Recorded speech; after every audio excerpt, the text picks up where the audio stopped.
Good evening. I'm Dr. Tamara Stevenson, Vice President of Diversity, Equity, and Inclusion at Westminster College in Salt Lake City, Utah. I'm excited to introduce our first event of the 2020-2021 B.W. Bastian Foundation Diversity Lecture Series. In just a few moments, we will hear from our keynote speaker, Dr. D.L. Stewart, on the topic of advancing equity and justice. I'm glad to welcome each and every one of you, including students, graduates, staff, faculty, and campus leadership, and members of our Board of Trustees, along with community partners, colleagues, and friends from near and far to this event, now in a virtual format, which has become part of our new way of connecting. For example, my colleague and former Diversity, Equity, and Inclusion Faculty Fellow, Dr. Chris Davids, had suggested and coordinated Dr. Stewart's invitation to this lecture over a year ago. But due to Dr. Stewart's busy schedule, he wasn't able to attend. So I'm so glad we were able to keep and adjust this invitation from an in-person event to a virtual event. This increasingly normal virtual reality cannot replace the in-person experience, but I'm appreciative of what technology and innovation can allow us to do. I'm sure you've had many other options to spend your Tuesday evening. However, you've chosen to be with us, and for that, I thank you.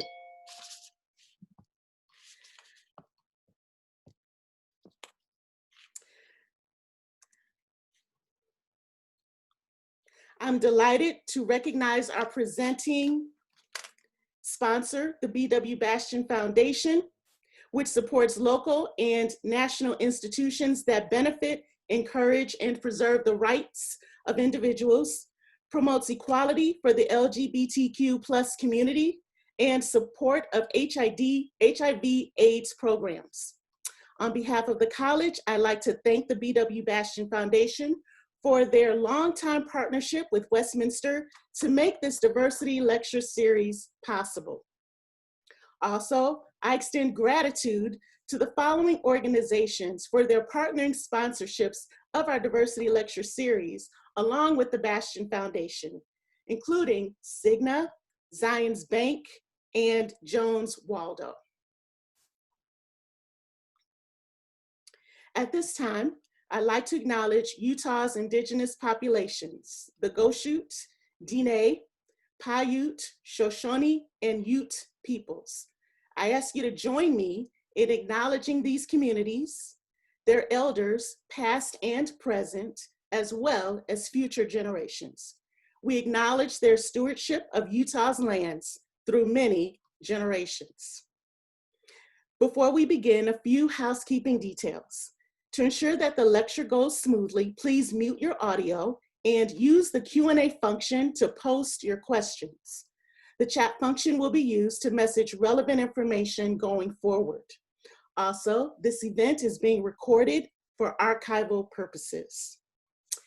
And now, our keynote speaker, Dr. D.L. Stewart. Dr. Stewart is a professor in the School of Education, co-coordinator of student affairs in higher education, co-director of campus initiatives for the Race and Intersectional Studies for Educational Equity, RISE Center, and affiliated faculty in the Center for Women's Studies and Gender Research at Colorado State University. Over the course of his career, he has focused on the history and philosophy of higher education, as well as institutional systems and structures that affect the post-secondary experiences, growth and development, as well as the success of racially minoritized and queer and trans students. Dr. Stewart examines these topics through intersectional, critical, and post-structural frameworks that incorporate ableism, religious hegemony, and classism alongside racism, patriarchy, and queer and trans-antagonism. In addition, to over 50 journal publications and book chapters. Dr. Stewart is an author or editor of 4 books, most recently, Black Collegians Experiences in U.S. Northern Private Colleges, A Narrative History, and co-editor of the 2019 text, Rethinking College Student Development Theory Using Critical Frameworks. Thank you all again for being with us this evening. Please thank you when we welcome Dr. D.L. Stewart. Thank you very much, Dr. Stevenson, for that very gracious introduction and for all the work that you've done over the last few months to help put this together.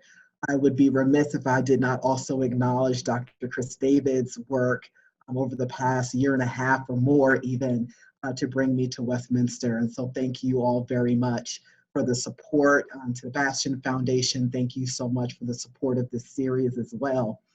I do want to acknowledge before I go further that I am here remote from Loveland, Colorado, and on the ancestral homelands of the Arapaho, Cheyenne, and Ute Mountain peoples and Ute peoples here in this part of the region.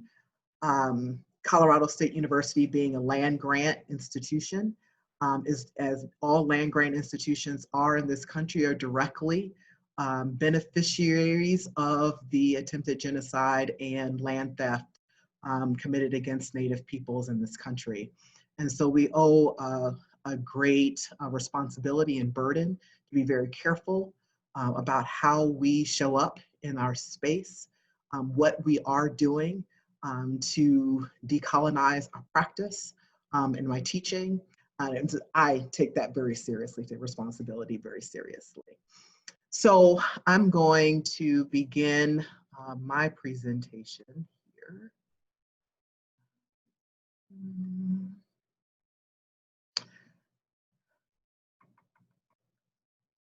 I wanted to spend some time talking about this topic of advancing equity and justice.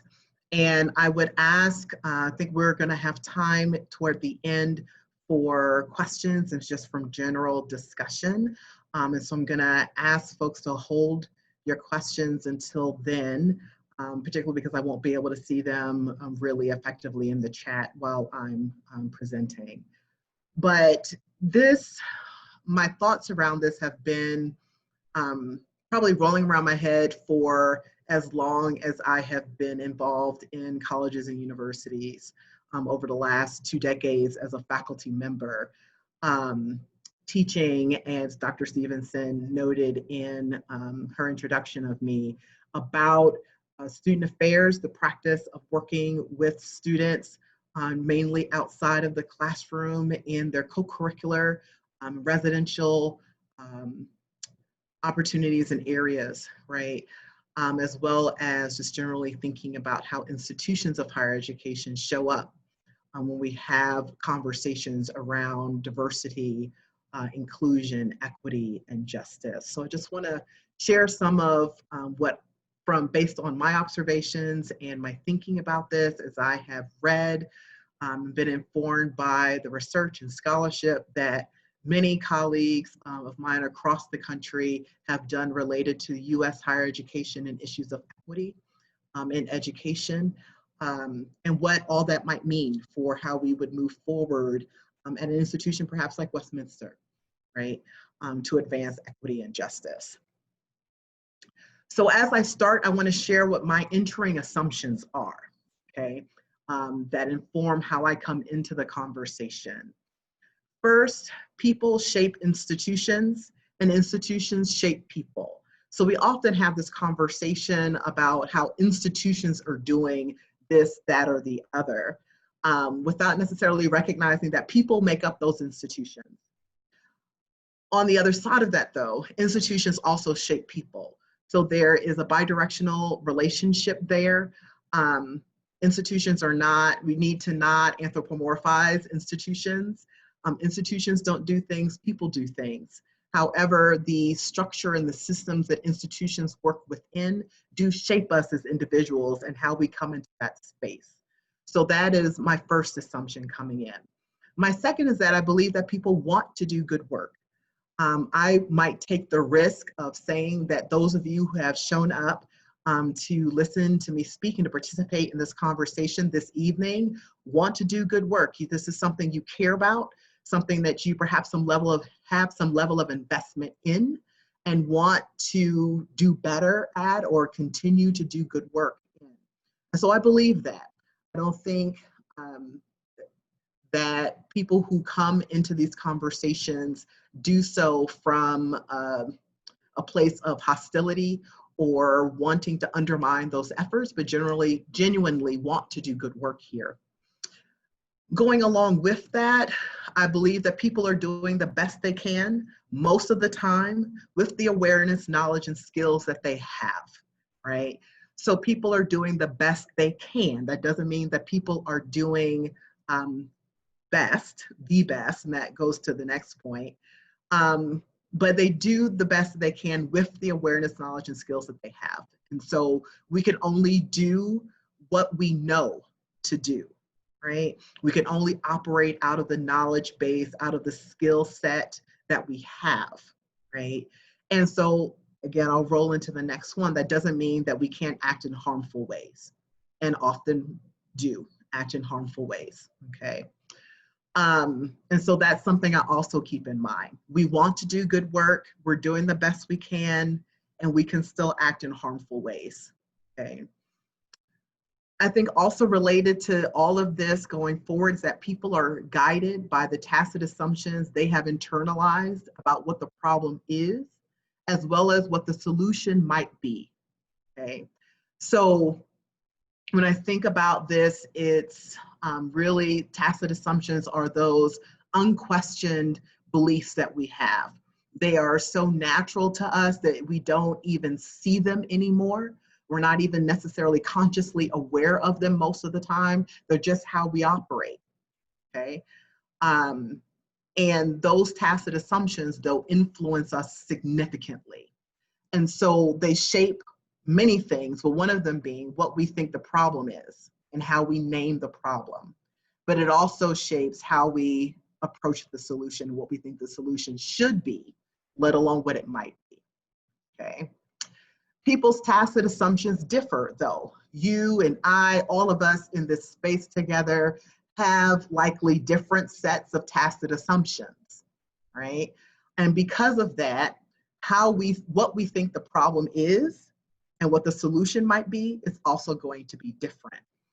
And so the need to come together, to come to some point of consensus might be a good word to use to understand and get on the same page as to what the problem is and what the solutions might be, okay? But that means having to reconcile, reckon with and reconcile the differences in our tacit assumptions.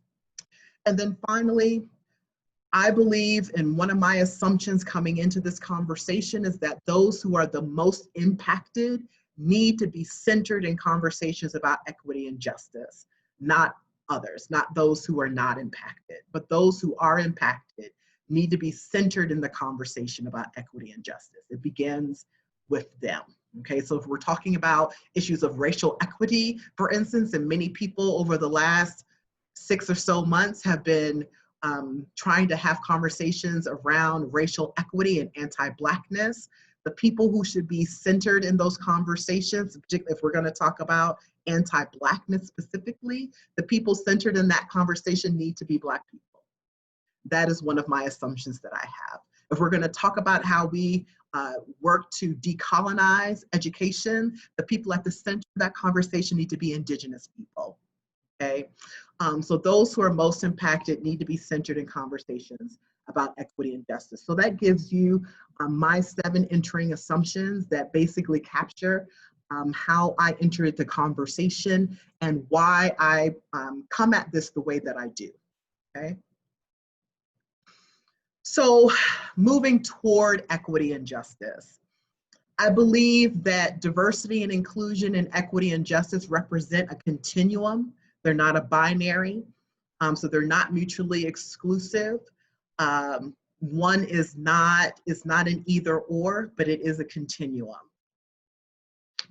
Secondly, when we think about diversity and inclusion, institutional focus on diversity and inclusion tends to rest on and prioritize how far the institution has come and what the institution is doing now, largely gauged by quantitative metrics, right? So we can look at percentages around retention, we can look at what we would call achievement gaps, we can look at how many of some group we've brought in than another. We can look at all of these different quantitative metrics that show, well, here's where we used to be, here's where we are now, okay? And a diversity and inclusion focus tends to go into that direction. A critical focus on equity and justice, and when I say critical, I'm talking out of critical theories, and critical race theory being among them. And so I do dare to talk about critical race theory and will continue to dare to do so. But that critical focus on equity and justice centers the conversation on where are we going and what yet needs to be done. And community feedback is the gauge, okay? Where are we going and what yet needs to be done, all right? So it doesn't discount, yes, we have made advancements, but it says that that's not enough, right? And looks at what is it that we need to do to really fully realize our values as an institution, right? What is it next? What are the next steps, okay? Instead of being satisfied or just trying to maintain where we are now, okay? And community feedback is a big part of that, all right? The numbers only tell a story. It doesn't tell the whole story, and it may not tell the most important story. And so community feedback in ways outside of that is really important to really being able to talk about and advance equity and justice. So asking different questions, and this, I'm extracting some of this from an article that I wrote that came out in 2017 in Inside Higher Education. That article, it's important to note, was written, when I wrote that, I was writing under what is now my dead name. And so that is not the appropriate name to use to refer to me, please and thank you. But that is the name that it was written under. That's no longer the name that I use. You may have seen, many of you may be familiar with the set of 8 questions, and sometimes you only see 4 of them, half the list, but there's a set of 8 questions that are embedded in that article where I compare what a diversity and inclusion lens and an equity and justice lens might look like. And I did that in thinking about the ways institutions and administrative leaders of those institutions have created what I called a language of appeasement, okay, to quelch dissent, to try to pacify student activists, particularly, taking advantage of the fact that they are not there at the institution for longer than 4 or 5 or maybe even 6 years, and just merely doing cosmetic changes, right? Task forces or committees, initiatives are set up, but they are not actually leading to transformational change. That is what student activists and others on campus have been asking for, okay? So what does that diversity and inclusion lens look like? I'm not gonna go through all the sets of questions that I have, but I did want to pull out 3 on each side. So diversity and inclusion might be considering, well, who is at the table, right? So we can see, we look around the room, who's here, who's on our campus, who's in this meeting, who is in our leadership, and counting, again, who is in the room, right? What percentage of the student population is here? How does that compare to the state of Utah? It might be for Westminster. How does that compare nationally? It might be, okay? who's at the table. And the goal becomes trying to get more people at the table, right? How can we change up and invite more people in, which is not a bad thing to do. That's not what I'm saying, but is insufficient. So we might consider this question instead. Whose presence at the table is under constant threat of erasure? I want you to think about that question for a moment. Whose presence at the table is under constant threat of erasure? Okay. So they're here today, but they may not be next year because of conditions and situations that have gone unaddressed that do not support their retention at the institution, whether that's as student, as faculty, or as staff. Okay. So that's one way to look at that question. Another way is to think about who is not considered to be part of the decision making, okay? So I may be at the table for the discussion, but when the decision actually gets made, I'm pushed away from the table, okay? Whose presence at the table is under constant threat of erasure? It's a more complex and nuanced consideration of who is at the table, okay? Another one from an inclusion lens might be, did everyone have a chance to share? So we throw a question out and we check, well, did everyone have a chance to share? Did you feel like you got a chance to say what you needed to say? And if we believe we're satisfied that everyone had a chance to share, then we've been inclusive, okay?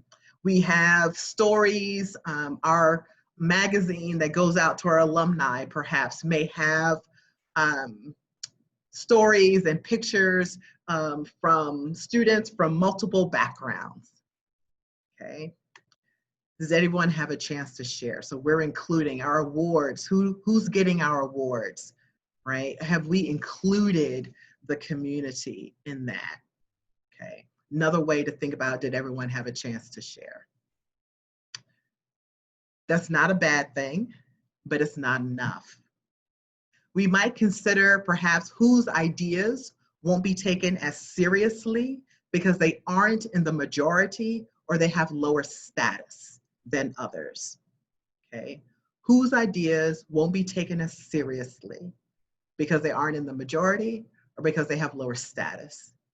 I have seen this happen time and time again, and I'm sure many of you who are listening to me also have seen this happen, right?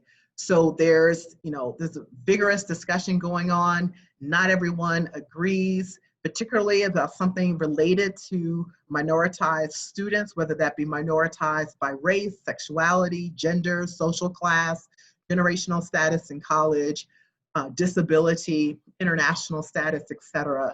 They're not in the majority. And so their ideas aren't taken as seriously, even though they had a chance to share. But their ideas were not taken as seriously. They were minimized or dismissed, right? Sometimes because of the social identities that they carry. Or they have a lower status, right? So they're just a student. They're just an undergraduate student, or they're just a graduate student, or that person doesn't have a PhD. That person is just a director and not a vice president, okay?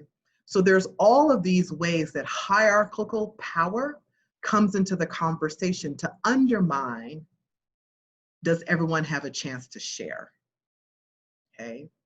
Because everyone's ideas won't be taken as seriously. Just having a chance to share doesn't mean that you're actually going to be regarded as worthy, okay? We might also consider from the diversity and inclusion end of the continuum, questions about reward and recognition, okay? How can we reward the increase in our students of color from 24% to 30%? We made a 6% gain over the last 2 years. We should reward and recognize that. Who's the unit that's responsible that? How can we reward and applaud the Office of Admissions perhaps for doing that, okay, for leading that increase? How can we reward, okay? So again, that looking back, where we've been, this is where we are now, okay? And how can we actually celebrate that? Where we might instead consider, how have we reduced harm, disrupted abusive classroom and living environments, and increased supports in the campus and local communities to support these students' life chances? So we're thinking about, where are we going, okay? And what do we need to do to get there, all right? So we may be bringing in students, more and more students from different parts of the country, from different parts of the world, from different races and ethnicities, with different sexualities and genders, with different disabilities, and bringing them into the place. But how have we prepared the institution for them to be here and to succeed, okay? So it requires looking at the institution instead of looking at the student in this example of students of color, but this goes for faculty, it goes for staff at all levels, okay? Have we actually done the work to prepare the institution for the arrival of these students, okay? Harm reduction, disrupting abusive classroom and living environments, increased supports in the campus and local communities to support these students' life chances. One of the things that I've learned in research that I've done was historical research with the with alumni and matriculates, Black alumni and matriculates of small private liberal arts institutions between 1945 and 1965. And I asked them about their experiences as Black students in these predominantly white institutions in the middle of the country. So they were generally in the Midwest. The Great Lakes was called the Great Lakes region of the Midwest. And time again, I heard them talk about stories of what it meant to go off campus. Because students don't spend their entire lives within the confines of our campus quad. All right, they go outside, they have to, all right? They socialize off campus, they go shopping off campus, right? They spend time off campus. What is happening in the local community with these students? And it may seem easier sometimes in urban institutions, so located in large cities like a Westminster, than institutions that are located in small towns, all right? Or in the suburbs, but there are still issues to be attended to, right? What is the local community experience? Just because you're in an urban area, as you all well know, you can't take for granted that people who don't represent that dominant norm, who are not white, cisgender, heterosexual, okay, aligned with the religious orientation of that city, of that populace, okay, who are, they're not all able-bodied, right? And so when we think about students who fall outside of that dominant norm, we can't guarantee that they're gonna have a positive experience off our campus just because we're in an urban area, right? And sometimes there's that assumption made, oh, we don't have to worry about it because we're in a big city, okay? And I'm not saying that that's happening there, it may not be, but just speaking generally about what I've heard oftentimes at urban institutions. We don't have to invest those kinds of resources because those already exist. Do they? Are they effective? Are they open? Right? Are they intersectional? All right, so there may be spaces for students of color. Are there spaces for queer students of color? Are there spaces for queer and trans students of color? Are there spaces for students of color with disabilities? Okay, and so this question here on the right really requires a much more nuanced and complex understanding of the entire ecology of the institution. that involves not just within the institution's gates, but also beyond it.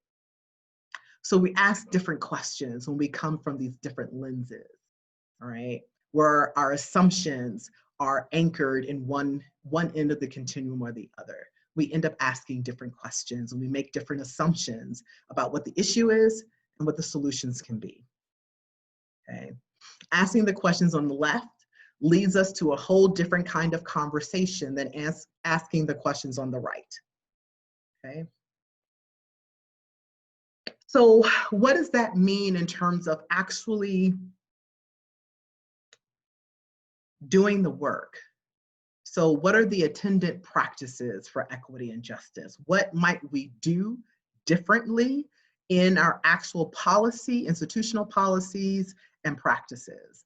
This is also drawn from a chapter that I wrote a couple of years ago in a Teachers College record yearbook that was edited by Drs. Ebenezer Zamani Gallagher and Angeli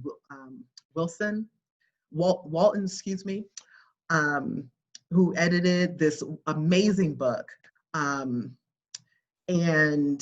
this particular chapter extended the conversation that I began in the Inside Higher Ed essay, looking at proposals for enacting institutional change. What might that actually look like, okay? I've been told that, well, these questions, they're nice, but they're very theoretical and they're not actually practical, which is not at all true. And that actually says something about the person actually asking that question. When they see those things and they say that they're not practical, you cannot implement them. So what might these attendant practices for equity and justice be? One I call opening the room, okay?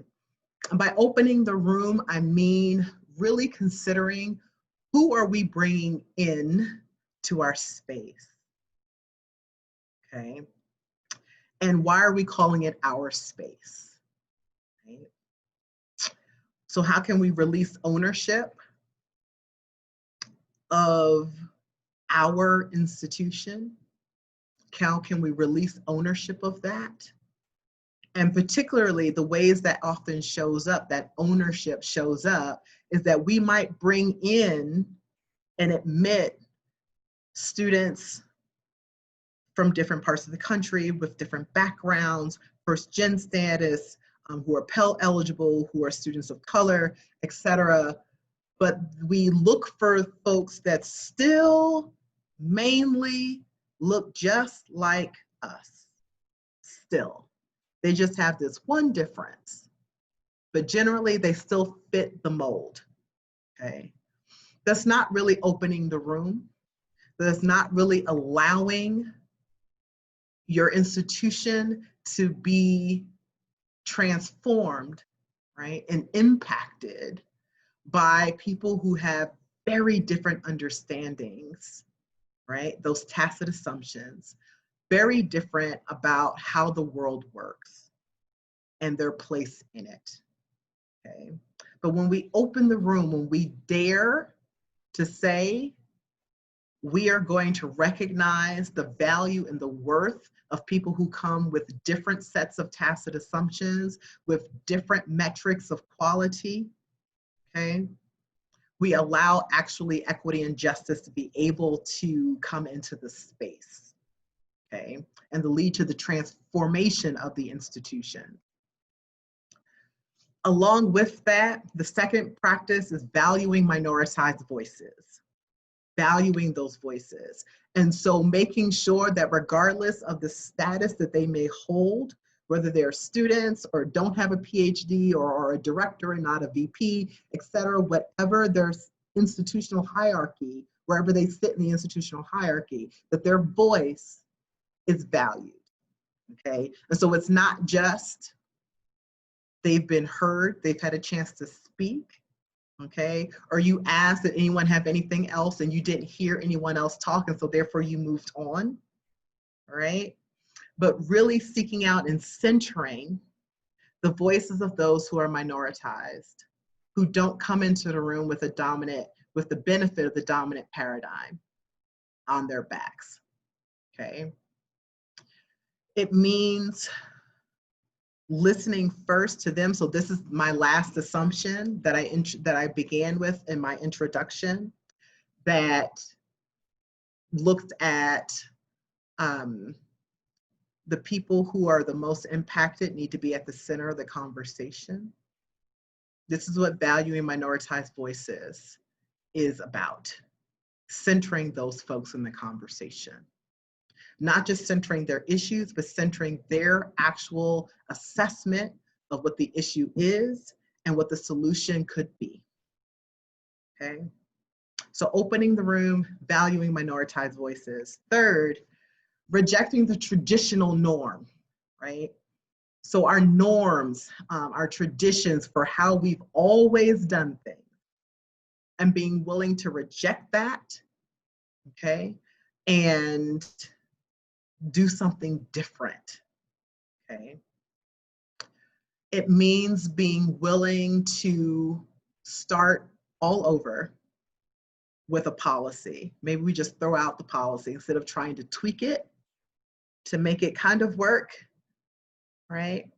But maybe we just need to start from scratch, okay? The we've always done it this way cannot be allowed to reign, right? And you hear that in lots of different settings, that we need to stop saying we've always done it this way and therefore we can't do it any other way. Or, well, we tried it a different way before and it didn't work. Well, how long did you allow the experiment to run to do it differently, right? We have to give things a chance, all right, to actually bear fruit. And we often are not patient enough to allow new ways of doing things to take root, okay? Right. The fourth practice is around prioritizing the safety of those who are minoritized, okay? Prioritizing the safety of those who are minoritized. And when I talk about safety, I don't just mean physical safety, but I am also absolutely talking about emotional health and wellness, as well as psychological health and wellness, right? The psychic violence that minoritized students, faculty, and staff take on and are burdened with at institutions is steep and it is traumatic, okay? And so it's not just physical safety, it's not the only issue. But we need to prioritize the safety of those who are minoritized, okay? Which means allowing safe spaces on campus where minoritized students can gather with others that they don't have to explain their life histories to. They don't have to explain why they are upset about something that happened in class that week, okay?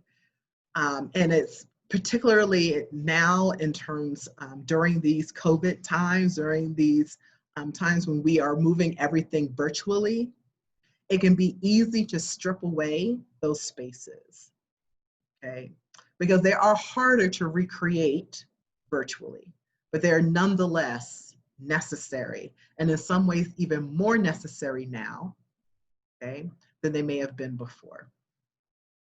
So prioritizing safety as we think about programming, as we think about policy implementation, okay, how do we prioritize the safety of those who are minoritized?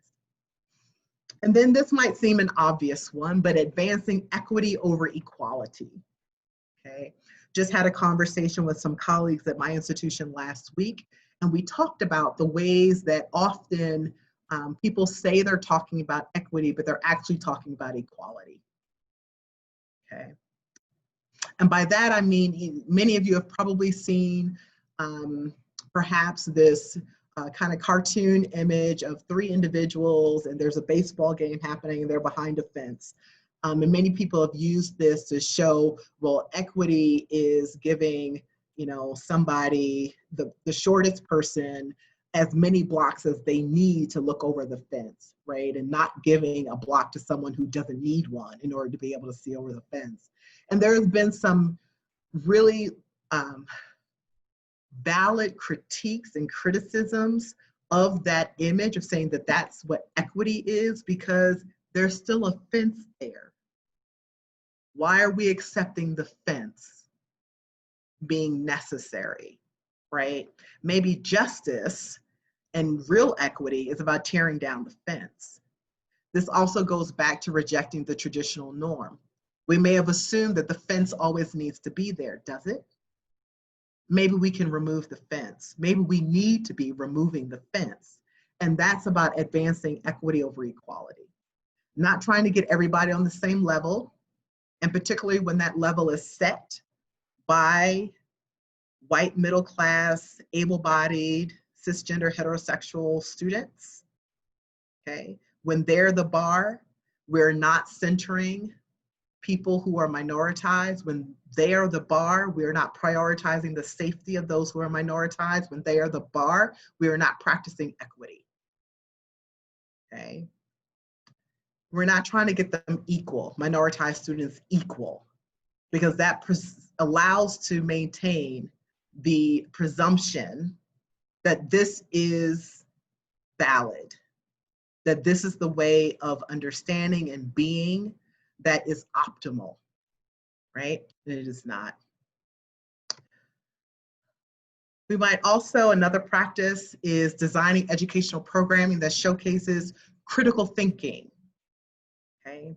Oftentimes we see debates being used. We'll debate this issue and this issue with these two people who seem diametrically opposed, and let's do a debate.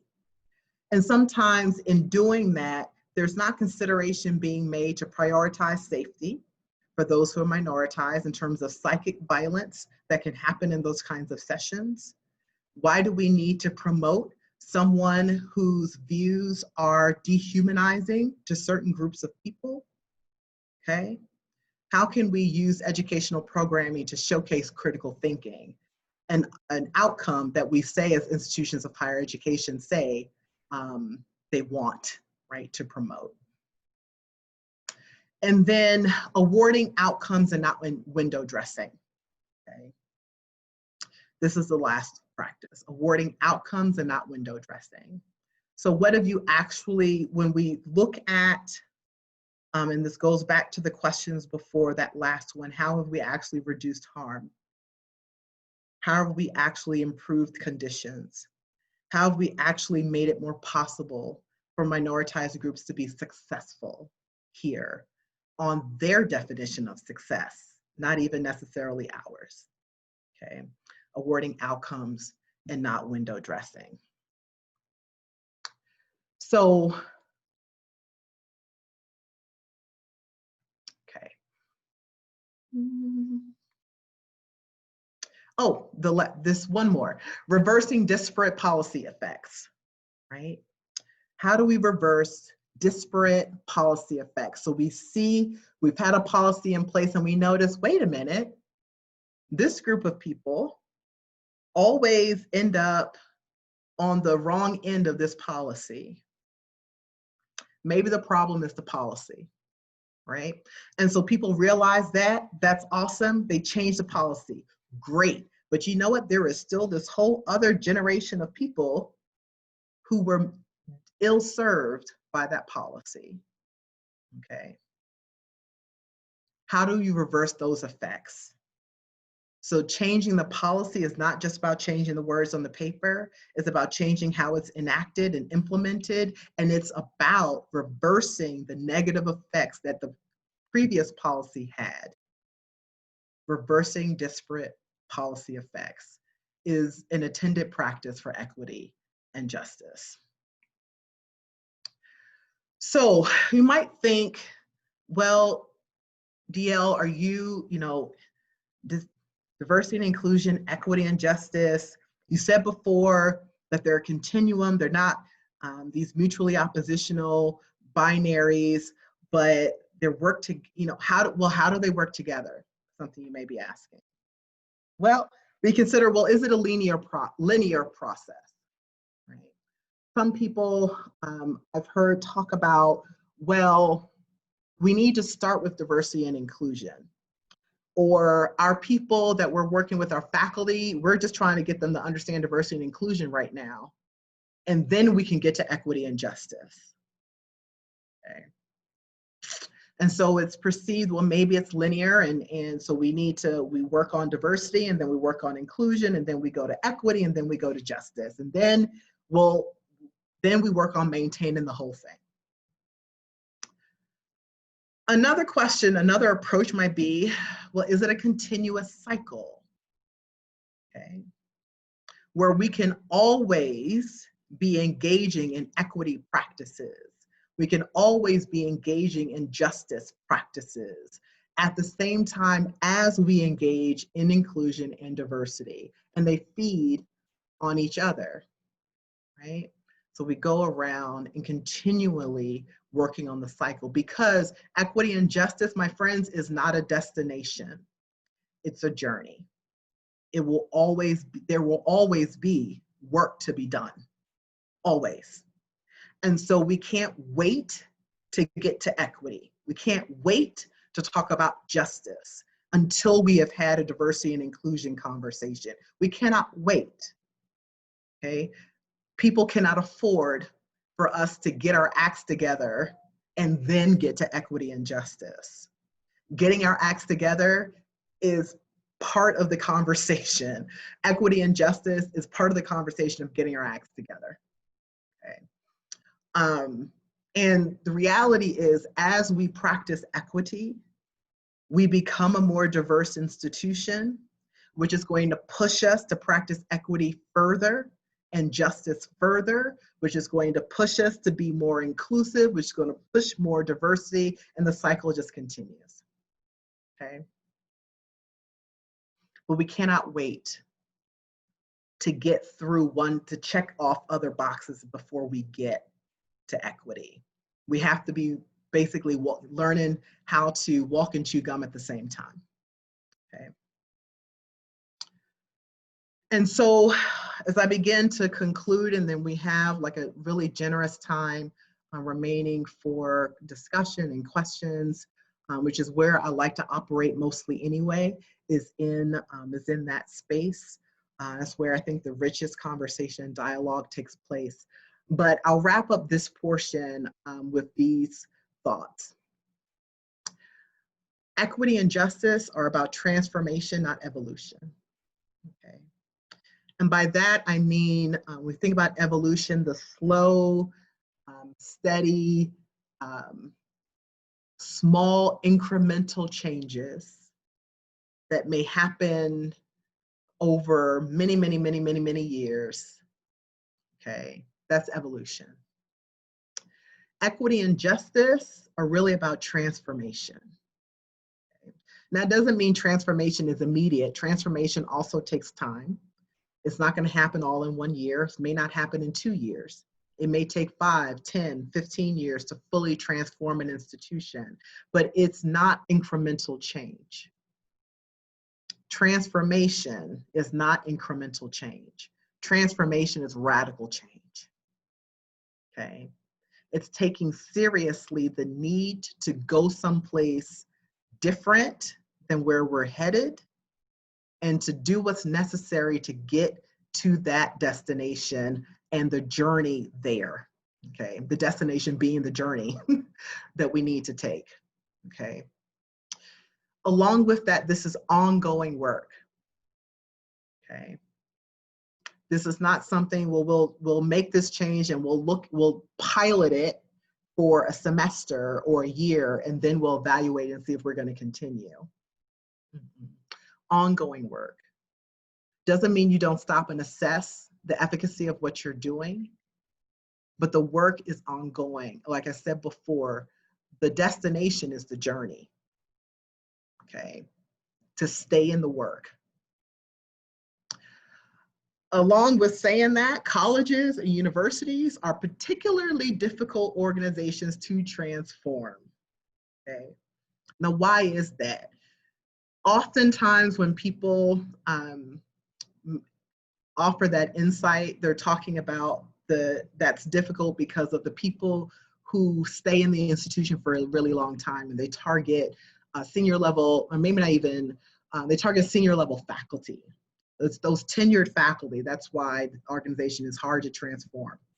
I'm not saying that's necessarily wrong, But I think a more poignant issue is that colleges and universities are constantly socializing new members, and not just among students, but that's the largest group that's constantly turning over are students, and having to constantly socialize new members who may need to catch up. How do we get people caught up? Okay. And doing the work of transformation can be difficult because you're constantly having to reach back and bring forward, reach back and bring forward, because we have new employees coming in, right? As faculty, as staff, particularly senior level administrators. A university may be on a course and then a senior level administrator leaves or retires and someone new comes in. Is that person ready to pick up the ball and keep going? Or do they have to be caught up? And so transformation can be particularly difficult because of that, the constant socializing of new members. I would say as you do this work, you need more coaches than you do cheerleaders. Okay. So I remember when I was in 6th grade, I think it was, I joined an independent league track team. My parochial Catholic school didn't have a track team. And so, but there was a private, like independently run running club. And my coach's name, I will never forget this because his last name was Pleasant, Coach Pleasant. Coach Pleasant, as you might imagine, if you know anything about track coaches or coaches generally, was not necessarily all that pleasant. But his job was not to be pleasant. His job was to help us improve. His job was to make us stronger runners. His job, right, was to get us in condition and get us in shape, right? I didn't need him to be a cheerleader. I needed him to be my coach. Okay. And sometimes when we're working in institutions, we will get a lot of criticism. Minoritized groups on campus and off campus, so in the community, will lob a lot of criticism. What are you doing? This is not sufficient. You haven't done enough. This is not okay. But that's coaching. That's coaching. We need more coaches than we do cheerleaders, okay? It's nice to get a pat on the back when you've done a good job, when you've made a good decision. It feels nice to be told that. And if all the people you have around you are cheerleading you, you're not getting the coaching that you need to continue to improve, okay? So you need more coaches than you do cheerleaders. Next, the weight of this work does not fall evenly. We have got to recognize the weight of this work does not fall evenly on everyone's shoulders.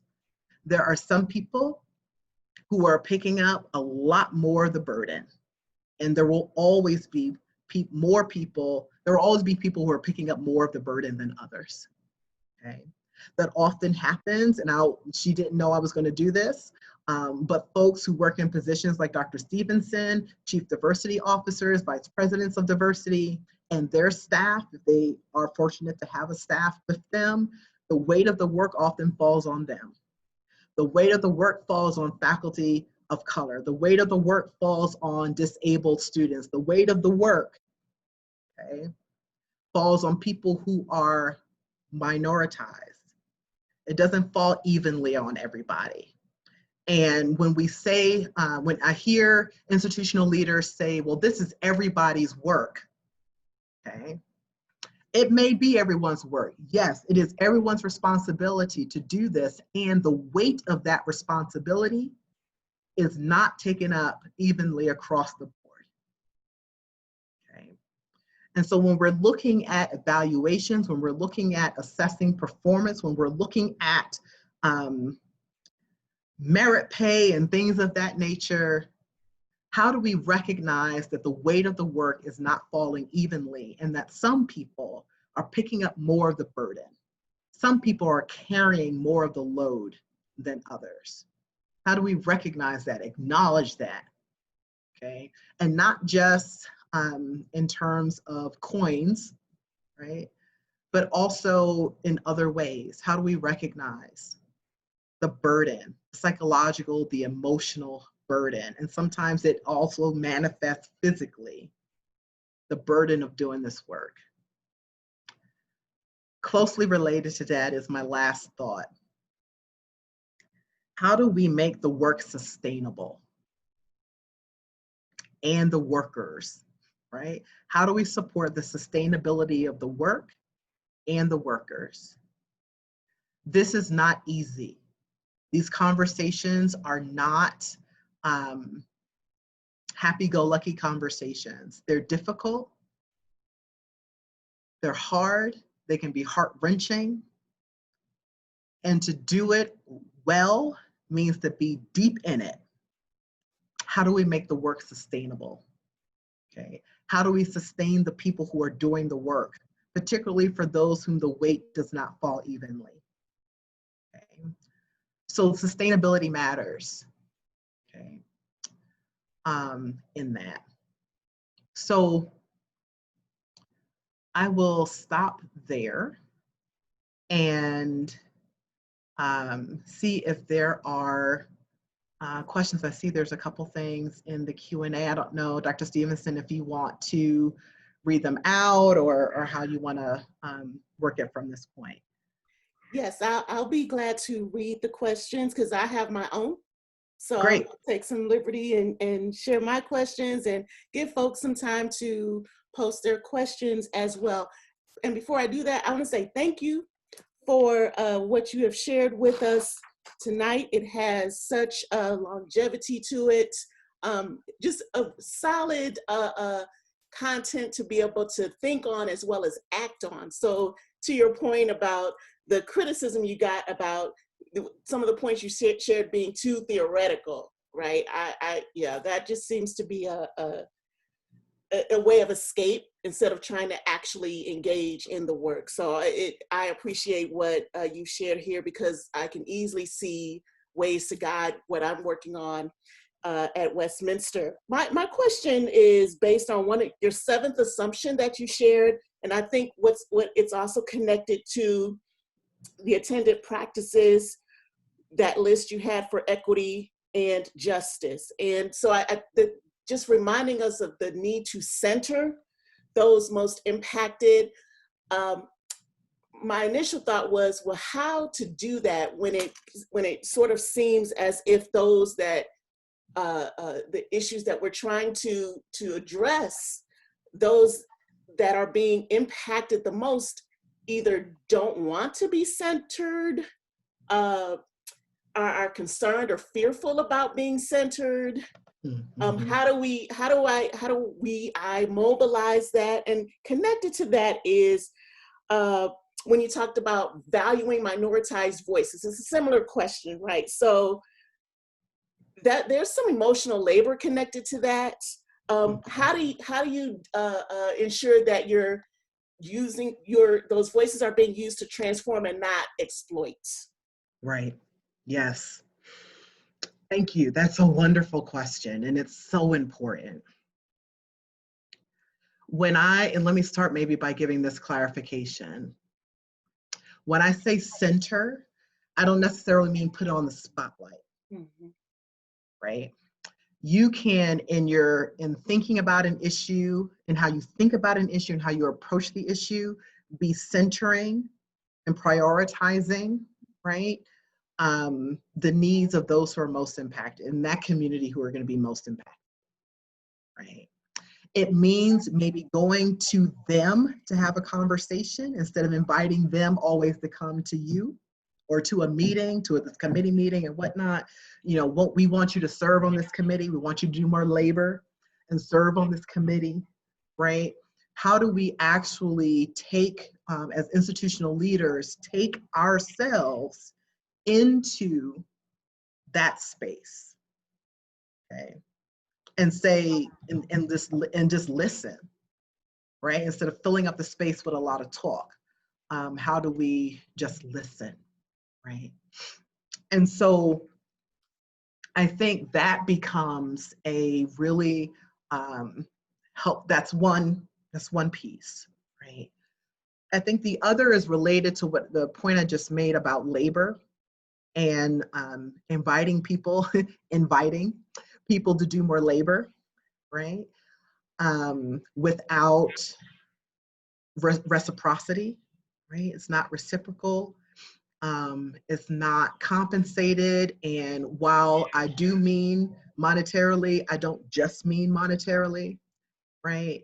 But we're not really practicing reciprocity often when we ask people to do this work.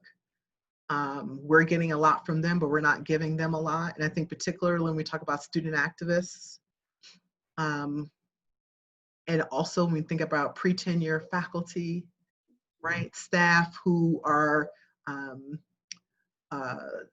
more entry-level staff or even mid-level, and their advancement may be on the line, right? How are we actually in reciprocal relationship? What does that look like? You know, yeah. Thank you, thank you. I'll go to these questions, and again, please feel free to share your questions in the chat. First question is connected to the graphic you mentioned about distinguishing equity and equality. Mm-hmm. What about the fence being there for safety? The folks in that picture are at a baseball game. The fence marks the home run line and protects people on the outside from getting hurt. So I appreciate the literalism. So sure, who is the fence meant to protect? Because when I've been in baseball stadiums, actually, inside the stadium. And when you think about balls flying, right? So the fly ball, right? Or the home run even, okay? There is netting there oftentimes, and where they think it's most likely for the fly ball to land, right? Or the foul ball to land, there's netting there. Yes. Okay. But guess what? You can still see through the netting. True. Right? So if we want to when we want to take that metaphor literally, then let's go there. Mm-hmm. All right. So who is the fence? Often the reality is that we have fences, right? And not a chain link fence. Right. So again, so we want to talk about safety. And we say, well, there's maybe the fence needs to be there to keep people safe. Who are we trying to keep safe from what? Okay. So the fence doesn't have to be a wooden planked fence that people can't see through. If there's some need to keep people outside of the game. So I think that's actually the point of that graphic, is to talk about why are we keeping people outside of the game? Okay. And so when we want to go there, let's go there and talk about capitalism and the ways that the reason there's a fence there that keeps people outside of the game is because people want to make money off of admission into the game to get beyond the fence. So again, as someone pointed out to us as panelists, is liberation is getting rid of the fence. That's liberation, which is a justice outcome. Enough said. Next question. The questions have grown since you have talked, so I'm gonna. I noticed. I was gonna try to go in order, and I was trying to categorize them. So yeah. Let's see. Okay. How do you recommend that as white folks in solidarity with students, faculty, and staff of color actively take up some of the burden so that that about emotional labor? Yes. Thank you for this question. I'm going to say two things. One is, when you know something, say something. Okay. So what I often see happen is that white folks, when we think about issues of race, white folks who know some things, they've done some internal work, someone will say something patently racist, okay? Not necessarily KKK racist, but still it's racist in its assumptions, right? And ideology that informs it. And they won't say anything. And they'll wait for a person of color in the room to speak up. No, you check. You know, white people need to spend more time checking white people on their racism. Okay, instead of leaving that burden and that responsibility to always fall on racially minoritized people. Okay, so that's one example of a way to take up more of that burden. Okay, to be the person that supplies, here's the research that backs up what my colleague just said, instead of having that person have to do that labor of defending the point that they just made, the claim, the assertion that they just made. So that's a couple of ways. The other thing is, and this may not be popular, people in dominant groups are not going to be able to even out the burden, because there will always be more of it held by folks who are minoritized. Okay. There will always be more of it held by people who are minoritized, because we are the ones that are most greatly impacted. Okay. So you're not going to get to equal labor, right?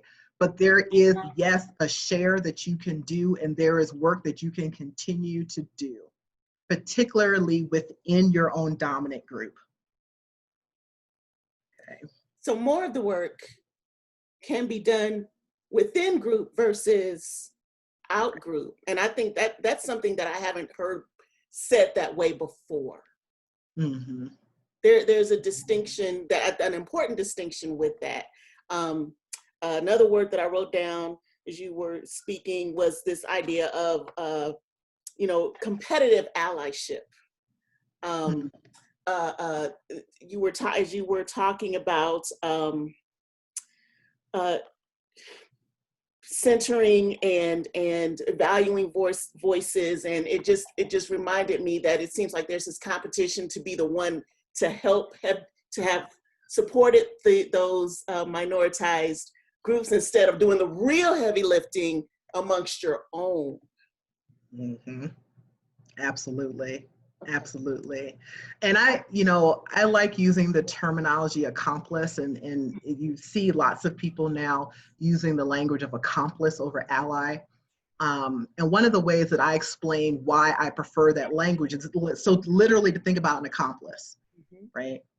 The accomplice is the one who drives the getaway car. The accomplice is the one who gets you the keys to get inside the vault. The accomplice, right? And so the accomplice is helping support the leadership of minoritized people. Okay. Mm-hmm. I think there's something to that. I really do. That's very powerful to me to be able to think about it that way. Okay, more questions, because. Okay. All right. How can places in Utah create a more inclusive environment within our current diversity statistics? Westminster's tries so hard, but that doesn't stop the feelings of isolation and stereotyping that I feel here on this campus. I think that our D&I initiative should reach out to minoritized communities on campus to make sure that we are feeling included. But I would love to hear your thoughts, and if you have any solutions to making Westminster a more comfortable and safe place for people of color and other minoritized groups. Mm-hmm. Yeah, thank you. So actually the person who asked the question actually put a lot of what I was going to say in it, which is listening to those groups, right? And actually doing what they say needs to be done. So that's the other part, right? Sometimes people just have a listening session and then they've listened and then they don't do anything. And so how do we actually follow up on what people will tell you specifically? This is the problem. Here's the problem. I've already told you. You don't need now to go create a task force to find out if that's the problem. I've already told you, here's the problem. I've already given you, here's what I think you can do, right? So how do we, and this is part of prioritizing safety and also centering those voices, is to believe people when they say, this is the problem and this is the solution. Okay, this is the problem, this is what I need. right? So you figure out how to get me what I need, but I'm telling you, this is what I need. The other thing, and I picked this up in the first part, as you were beginning, Dr. Stevenson, with reading that question, is this, what can we do in Utah? You know, what might we need to be doing in Salt Lake City? And this is where I think institutional outreach becomes really important. I went to a private liberal arts institution for undergrad. Shout out Kalamazoo College, go Hornets. And I worked, my first professional institution in student affairs was at another private liberal arts institution. And it can be very easy for private institutions to stay just kind of insulated, right? And not reach out into the community. Because public institutions, you hear that a lot, that demand on public institutions, right? You're being supported by taxpayer funds, you need to be more engaged in your community. And because that argument doesn't necessarily work as the motivator for private institutions, sometimes it doesn't happen, but private institutions are still in community, right? Should still be in community with the local, right? And so what is the institution doing to connect? So I saw someone put in the chat, you know, I need to see more students like me here. I don't think that's going to happen. And it may not happen while you're there at the institution, right? So that's the thing. Again, we're only as students at an institution for so many years, and then we leave. And the changes that we are demanding and advocating for may not come to fruition until after we're gone. So what happens to me in the meantime, right? What happens for me and to me in the meantime? And this is where I think the institution sometimes can serve as a bridge to help connect students to, because I guarantee you, even in Salt Lake City, there are Black grassroots organizations operating in Salt Lake City, right? Correct. What do those organizations think about Westminster? What are they saying Westminster needs to be doing to be better community partners, right? How can we bring people in community? Because oftentimes you can feel isolated. I recognize that as a student myself at Kalamazoo, feeling isolated from the local Black community until there are efforts made, not necessarily by the institution, but efforts that were made by other people, Black faculty and staff on campus, to help us connect outside the walls, outside the campus quad, right? So there's a responsibility, right? And so when you are prioritizing the safety, the psychic safety, the emotional safety, even the physical safety of your minoritized students, you take up the responsibility as the institution to help connect students with community and to be in community with your students off campus, right? I see a couple of common questions or similar questions around student fatigue, something to the extent of this. What would you recommend to students who are feeling burnt out from the rejection of their voices and ideas? And what would you recommend to help build their voice?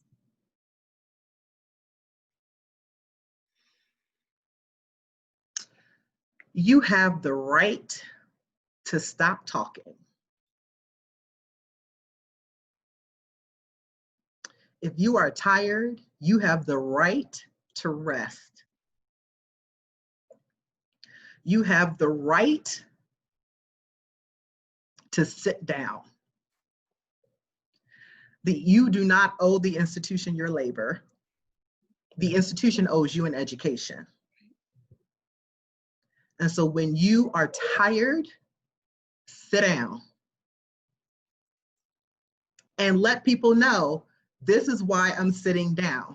I am tired. You are taking advantage of my voice. You are not listening to me. You are not acting on what I have asked you to do. And so therefore, I am withdrawing my voice.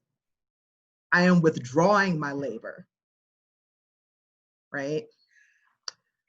Now, how do we get built back up, right? So while we're taking that break, Mm-hmm. Yeah. Right? What Yeah. are we doing? Well, what are we doing when we're on break, Mm-hmm. right? I think what we can do then is that loving on each other, okay?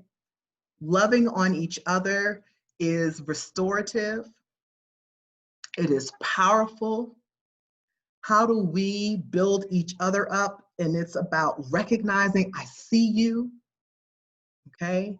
Recognizing each other's humanity, because if we don't do it for each other, we can't be guaranteed that anybody else is going to do it for us, okay? And connecting with other people and other institutions. There are other Westminsters all over the country with students who are also like you doing this work. How do you create networks, subversive networks across institutions, across the country, hell, across the world, okay? There's a subversion in that, and there is a, that's about sustainability, right? Yeah. This is a conversation for another day, Dr. Stewart, but as a student activist in undergraduate school, and now I have landed where I have landed, which I never thought. Yeah. Grew up in the Midwest. And so part of me is going, you know, the administrative brain is clicking, but then that student activism side is going, yeah, but I can't quite say it like that. Right. So, like I said, another conversation for a different day. You know, I don't know if that's in your scholarly roster, but yeah, but to shift gears just a bit, next question is connected to your scholarly work. You've done substantial historical work in investigating the experiences of people of color in liberal arts institutions. What advice would you give about historical research and perspectives that could help us approach diversity, justice, equity, and inclusion? Oh, I love that. Thank you for that question. So, you know, I did narrative interviews with 67 alumni from that represented 10 different institutions out of the 13 that I was studying, who had matriculated into their college sometime between 1945 and 1965, right? And one of those folks, so my own undergrad was part of the set of institutions. And one of the people I talked to, who was a student at the same college I went to, after the interview, she was like, well, tell me about your experience. So I did, and she said, wow, we've come a long way not to be so different. And that was heartbreaking in a lot of ways for her and for me. But to this question, sometimes when you do narrative research and historical research where you're actually talking to people, right? You're digging underneath the statistics, you're actually talking to people, you're going into the institution's archives, right? There's all kinds of dirt in the archives, right? Go into the archives, read what's in the archives, the presidential papers and the Board of Trustees minutes and the Faculty Senate minutes and, you know, the letters that came from students, and all that stuff is hidden up in your institutional archives, right? You learn sometimes that, oh, this didn't just start. This isn't new.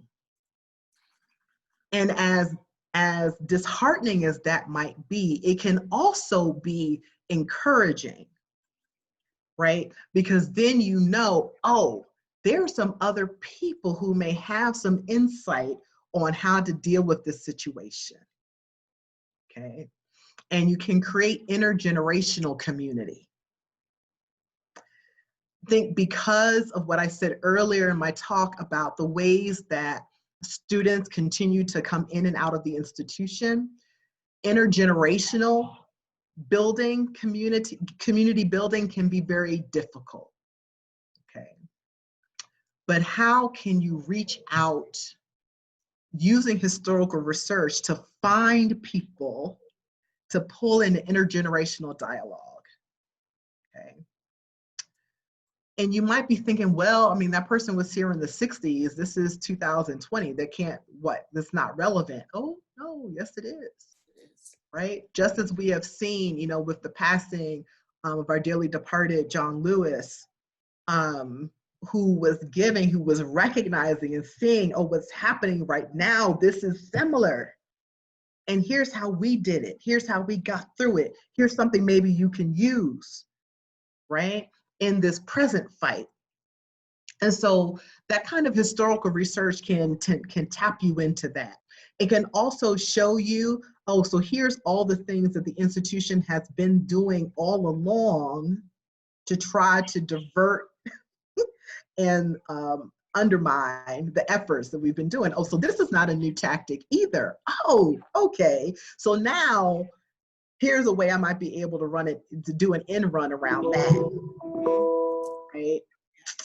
And so historical research can be really powerful in those ways, you know, and it can also give you, I think, the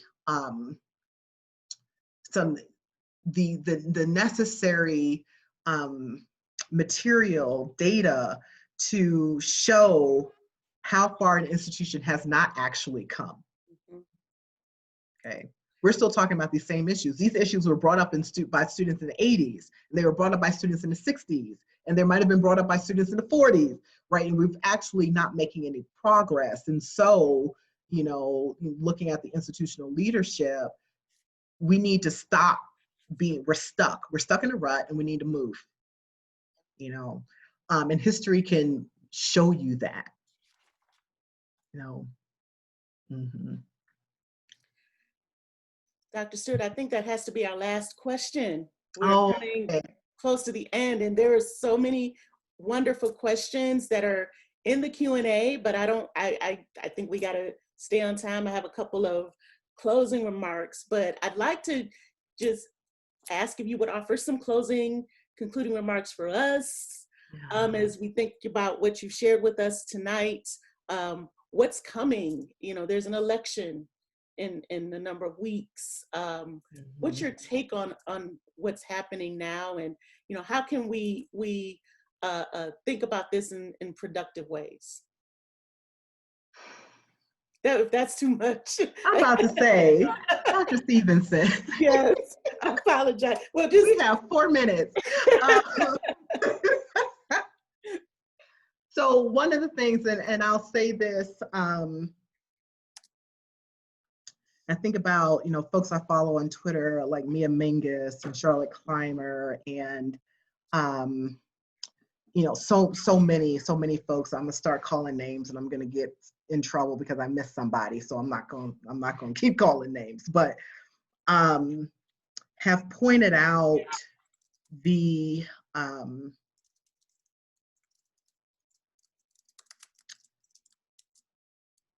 that now is a time to be hopeful. Okay. I think about Grace Lee Boggs, yes, who I love. I'm familiar. And, you know, Paulo Freire and others who talk about, you know, Bell Hooks and Angela Davis. They all call it not necessarily the same thing, but they're all talk about this concept of critical hope. And it's not a, you know, I hope, you know, a daydreaming hoping. It's a hope that is put to work. It's a hope that says, we can be different. I see where we could go, okay? And I believe we can get here, and here's the work I'm gonna do to help us get there. Whatever that work is, right? There is lots of work to do, no matter what your skills, your talent sets are. There is something for you to do right now. okay? And we all have a role to play. Civic engagement has never been more important than it is right now. And that is not just about voting. Civic engagement is broader than voting. Merely putting people in office is not the end of the work. We have to continue to push. We have to continue to make demands. We cannot become complacent just because the person we wanted to won. That person needs to keep getting pushed, because there will be forces that will try to co-opt and sway them, right? Exactly, accountability. Someone put in the chat, accountability is absolutely necessary, okay? And we start at the local level, right? So particularly this year, because it is a presidential election, a lot of attention is being put at the top of the ticket, what they call the top of the ticket. But what happens below that ticket, all the way down to the school board, also matters. Your local judges, the local district attorney race, right? Putting our attention there matters as well. Holding those people accountable matters as well. You know, how can we get involved? You know, do we give testimony, right? Do we at a city council meeting, you know, how do we write in letters to the editor, right? How do we participate, right? Civic engagement, broadly conceived, not just voting. Dr. Stewart, once again, thank you for your time, your attention, your expertise. Waiting a year, holding this space a year ago to join us.